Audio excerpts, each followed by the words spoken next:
Kita akan membahas tentang surat Paulus kepada jemaat di Roma. A. Penulis surat Paulus kepada jemaat di Roma. Rasul Paulus adalah penulis surat kepada jemaat di Roma. Dalam menulis surat ini, Paulus menggunakan bantuan seorang juru tulis, Tertius, yang menuliskan ucapannya sendiri kepada orang suci Roma menjelang akhir surat tersebut.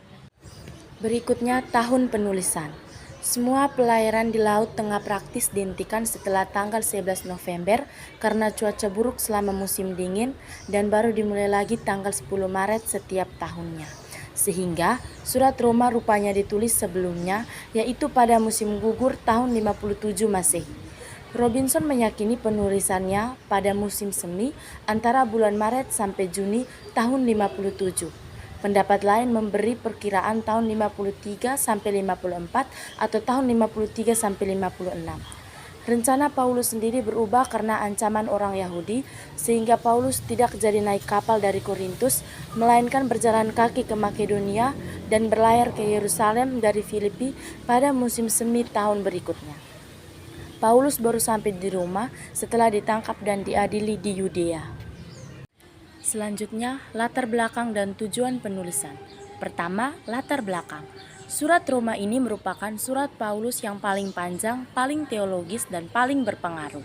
Mungkin karena alasan-alasan itulah, surat ini diletakkan di depan ke-13 surat yang lain.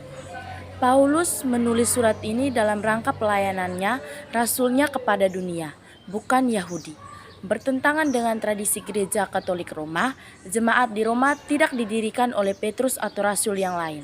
Jemaat di Roma ini mungkin didirikan oleh orang dari Makedonia dan Asia yang bertobat di bawah pelayanan Paulus, mungkin juga oleh orang-orang Yahudi yang bertobat pada hari Pentakosta. Paulus tidak memandang Roma sebagai wilayah khusus dari rasul lain. 2. Tujuan. Surat Paulus ini sudah pasti ditujukan kepada jemaat di Roma. Jemaat Roma pada saat itu sedang mendapat banyak tekanan baik dari orang Yahudi maupun orang-orang Roma sendiri, dan selain itu di dalam tubuh jemaat Roma sendiri sedang terjadi konflik. Oleh karena itu, Paulus mengirimkan surat ini untuk menasihati jemaat di Roma.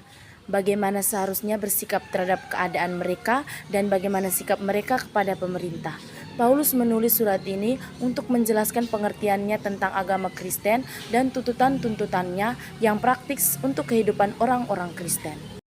C. Isi atau pokok surat.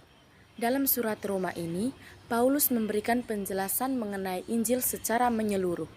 Ia menegaskan bahwa dirinya dipanggil dan diutus oleh Allah untuk memberitakan Injil dan menuntun bangsa-bangsa supaya percaya dan taat kepada Allah.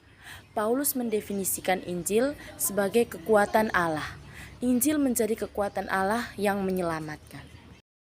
D. Garis besar surat Paulus kepada jemaat di Roma.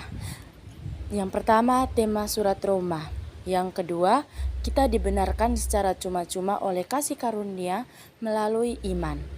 Yang ketiga, akhirnya Paulus menyatakan bahwa kehidupan yang diubah dalam Kristus mengakibatkan penerapan kebenaran dan kasih kepada semua bidang kelakuan, sosial, sipil, dan moral.